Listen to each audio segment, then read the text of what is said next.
آپ لوگ کہتے ہیں کہ مہنگائی نے صرف ایک کلاس کو ایڈریس کیا ہے, غریب کلاس. کوئی جملہ ہی غلط ہے. مہنگائی نے پورے پاکستان کی کمر توڑ دی ہے. اور جب بھی پولیٹیکل انسٹیبلٹی اپنی انتہا کو ہوتی ہے تو یہ بھائی جو ویڈیو بنا رہے ہیں مجھے کہہ رہے تھے کہ ہم کیسے کہہ دیں کہ اس ملک میں ایک ایک کلاس لوگ نیچے نہیں آ گئے. جو اپر مڈل کلاس کا بندہ تھا وہ مڈل پہ آ گیا, جو مڈل کلاس کا بندہ تھا وہ لوور مڈل پہ آ گیا, اور جو بالکل ہی لوور کلاس کا بندہ تھا وہ بالکل ہی غربت کی لکیر سے نیچے چلا گیا. اور جو غربت کی لکیر سے نیچے پاکستان کے 60% پاکستانی رہ رہے تھے وہ بھوکے مر گئے. کھانے کو پیسے نہیں ہیں لوگوں کے پاس. مجھے ایک بڑے اچھے میرے دوست کہہ رہے تھے کہ یہ شکر ادا کریں کہ صاحب روٹی تو پوری ہوتی ہے, روٹی پوری ہوتی ہے لیکن ترقی رک جاتی ہے. آپ فار ایگزامپل آپ میڈیکل اسپیشلسٹ کی بات کریں, اگر ہم کوئی بڑی چیز کی طرف جائیں, کوئی بڑا ایم کریں, کوئی بڑی سروس لانے کی بات کریں پاکستان میں, جیسے ہم کام کر رہے ہیں لیور ٹرانسپلانٹ پہ, ایڈوانس انٹرونشنز پہ, جو ایکوپمنٹ باہر سے امپورٹ ہوتا تھا کروڑ روپے کا وہ اب 4 کروڑ پہ پہنچا ہوا ہے. اور پھر لگژری آئٹمز پہ مسئلے ہیں. کوئی بھی چیز امپورٹ کرنے لگو ان کو یہ نہیں, پاکستان میں اس ٹائم دوائیاں نہیں آ رہی, 60% پروڈکشن بند ہو گئی ہے بائی پولر ڈس آرڈر یا سوئسائڈل تھاٹس کو کم کرنے والی دوائی کے سالٹ کی. اربوں پتی کمپنیاں وہ سالٹ ہی امپورٹ نہیں کر رہی. مریض مر رہا ہے, غریب مر رہا ہے. جو جان بچانے والی ادویات ہیں وہ اس ملک میں امپورٹ نہیں ہو رہی.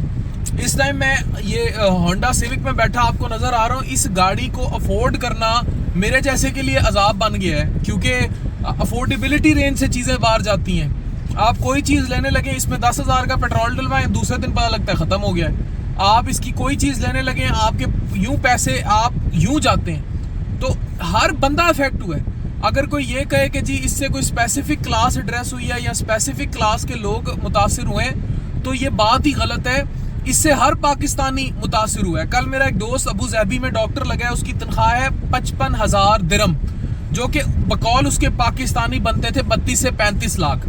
اس نے کہا جی میں ٹسون گاڑی لے رہا ہوں, 2 مہینے ہوئے جاتے. میں نے کہا کتنی قیمت ہے ٹسون کی؟ کہتا ہے اس کی قیمت بن رہی ہے تقریباً 1,10,000 درہم. پاکستانی بن گئے 50-55 لاکھ. جب وہ پاکستان میں تھا اسی پوسٹ پہ اس کی تنخواہ تھی 6 لاکھ. میں نے کہا ٹسون گاڑی تو پاکستان میں اگلے 100 سال نہیں لے سکتا تھا, تیرے خرچے ہی پورے نہیں ہوتے تھے. کہتا ہے بالکل صحیح ہے. اور اب ٹسون کہاں پہنچی ہوئی ہے؟ کروڑ سے اوپر, 1.25 کروڑ پہ پہنچی ہوئی ہے, 1.25 کروڑ سے بھی اوپر. ٹھیک ہے, تو آپ افورڈ ہی نہیں کر سکتے, آپ وہ کلاس لے ہی نہیں سکتے. ہمارے ہاں تو جینے کی بات کی جاتی ہے, لائف سٹائل پہ بات ہی نہیں کی جاتی. آپ کبھی باہر جائیں, آسٹریلیا جائیں, کہیں اور جائیں, آپ کو اندازہ ہو کہ وہاں لوگوں کے پاس جو آپ کسی کالونی میں جائیں, میرا ایک دوست ہے بہت اچھا رہتا ہے, وہ کہتا ہے یار جو میرے ساتھ گھر میں رہتا ہے نا, ایکولنٹ گھر میں, وہ ڈاکٹر ہے, جو ایکولنٹ گھر میں رہتا ہے اور اسپیشلسٹ ہے بہت بڑا, کہتا ہے جو ایکولنٹ گھر میں رہتا ہے, یہ دیکھیں اب یہ سلام سیوک رہے ہیں اور ہم ٹبے میں پڑ گئے ہیں بری طرح, بارش کے ٹبے میں ملتان میں. تو یہ پاکستانیوں کا لیونگ سٹائل ہے. اچھی چیز لے کے بھی ذلیل ہو رہے ہیں کیونکہ ٹیکسوں کی بربادی ہے اور وہ کتوں کی طرح لڑ رہے ہیں اوپر. اینی ویز, تو ساتھ والے گھر میں اس کے ہے ایک وہ رہتا ہے جنرل سٹور کا مالک, کہتا ہے یہ چھوڑ, اس کے ساتھ والے گھر میں جو ہے پلمبر رہتا ہے. کہتا ہے میرے گھر میں وہاں کیا ہوتا ہے, کہتا ہے ڈالرز کے حساب سے پیسے ہیں کہ 1 گھنٹے کے کتنے ڈالرز لوگے. کہتا ہے میرے گھر میں کچن خراب ہو گیا کوئی چیز واش روم کی, کہتا ہے میں نے ٹوٹی ٹھیک کرانی تھی. کہتا ہے اس نے آ کے میں لیتا ہوں $300 پر اور for my I T work. وہ مطلب ڈاکٹر ہے, اس کی بیوی ساری مائکروسافٹ میں, تو وہ $300 پر گھنٹہ لیتی ہے مائکروسافٹ میں آئی ٹی کا کام کسی کا بھی کرنے کا. تو کہتا ہے وہ آیا, اس کو میں نے کہا, تو اس نے پلمبر وہ جو کام ٹھیک کرنا تھا, کہتا ہے اس نے گھڑی چلا لی. کہتا ہے میں نے اس سے پوچھا کتنے ڈالر, کہتا ہے اس نے کہا $210 پر گھنٹہ.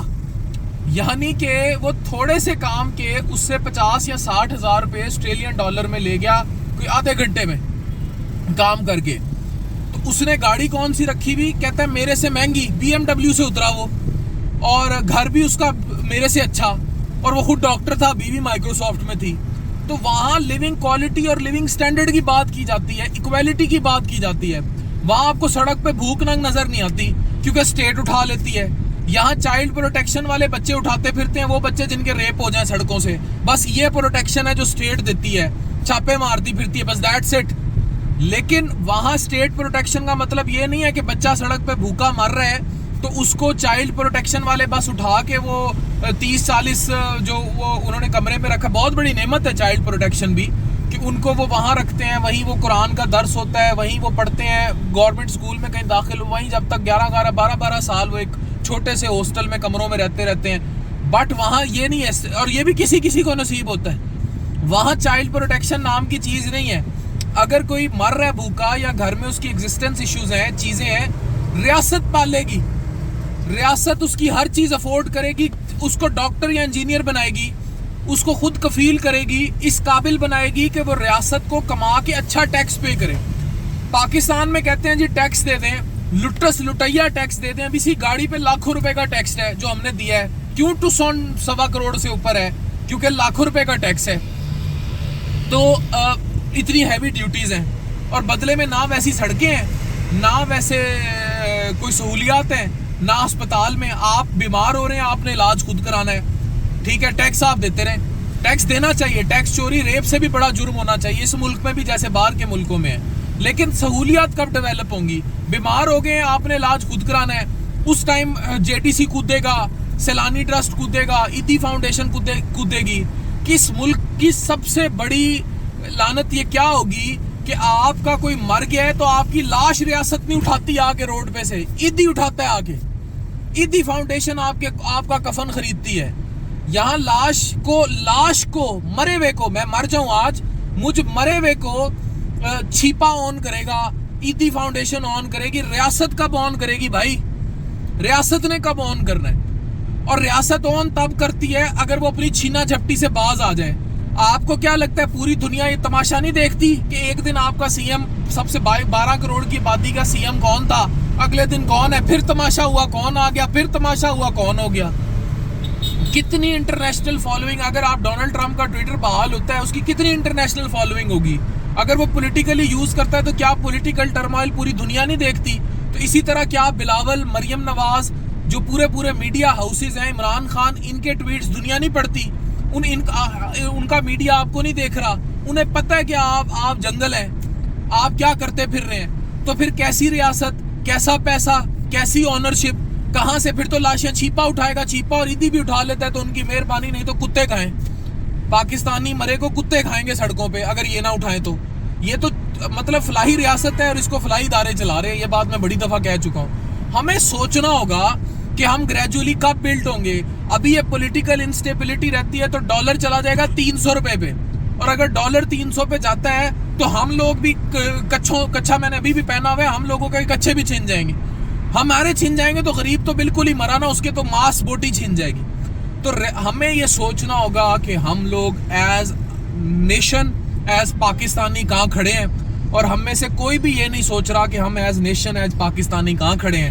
اور جو بھی ایز نیشن، ایز پاکستانی یہاں کھڑے ہیں، ان کو یہ سوچنا ہوگا کہ ریاست کی اونرشپ کہاں کھڑی ہے، اور ریاست کہاں اون کر رہی ہے، لاشوں کو اون نہیں کر رہی، زندوں کو کب اون کرے گی، کب ہمارا بچہ بھی پڑھا ہوا کچھ بنے گا، کب ریاست جو ہے ہمارے کسی کو اٹھا کے کوئی فلاحی ادارہ نہیں، ریاست اس کو ڈاکٹر انجینئر بنائے گی، کب ٹیکسوں کا پیسہ سڑکوں پہ لگے گا، اسپتالوں پہ لگے گا، کب ہمارے پلمبر یا ریڑی پہ یا نائی یا ریڑی پہ کچھ بیچنے والا کب وہ گاڑی افورڈ کرے گا؟ یا ڈاکٹر گاڑی افورڈ نہیں کر سکتا، ایک چھوٹی گاڑی کی جو سب سے چھوٹی گاڑی ہے اس کی قیمت پاکستان میں 17 لاکھ سے تجاوز کر چکی ہے، اور یہ جو آپ آلٹو شالٹو لیے پھرتے ہیں، کلٹس کی قیمت 27 لاکھ روپے ہے، 27 لاکھ روپیہ پاکستانی کلٹس کی اس ماڈل کی قیمت ہے جس کے گیئر جو ہے وہ مہران کی طرح اینٹوں سے لگتے ہیں۔ تو خود سوچیں آپ کہاں کھیل رہے ہیں، ریاست کہاں ہے، تباہی کہاں آ رہی ہے، امپورٹڈ ایکوپمنٹس کہاں ہیں، صحت کہاں ہے؟ تو کچھ بھی جو ہے پاکستان میں صحیح ڈائریکشن میں نہیں ہے، اور اوپر سے اڑنگیوں پہ اڑنگیاں، ایک چلتی اسٹیٹ کو پھر گرا دینا، پھر الٹا دینا۔ میں کہتا ہوں نواز شریف آ جائے، بلاول آ جائے، عمران خان آ جائے، فضل الرحمان صاحب آ جائیں، کوئی آ جائے اس ملک پہ حکومت کرنے، اسے 5 سال کرنے دیں۔ یہ قانون ہونا چاہیے کہ جو ایک دفعہ اپنی حکومت بنا دے کسی کو اس کی الٹنے کی اجازت نہیں ہونی چاہیے۔ چلتی حکومت کو الٹنا یا مارشل لا لگا دینا، اس نے جتنی تباہی 70 سال میں مچائی ہے کسی نے بھی نہیں مچائی۔ تو جب تک ریاستی ادارے مستحکم نہیں ہوں گے، ریاست مستحکم نہیں ہوگی، جمہور مستحکم نہیں ہوگی. اور جمہور کون ہے؟ آپ ہیں، میں ہوں، ہر فرد واحد اس ملک کا جمہور ہے. ہم نہیں چاہتے کہ ہماری لاشیں اٹھائے، چھیپا عیدی بھی اٹھائے پر ریاست بھی اٹھائے. ڈاکٹر عفان کیسر سائننگ آف.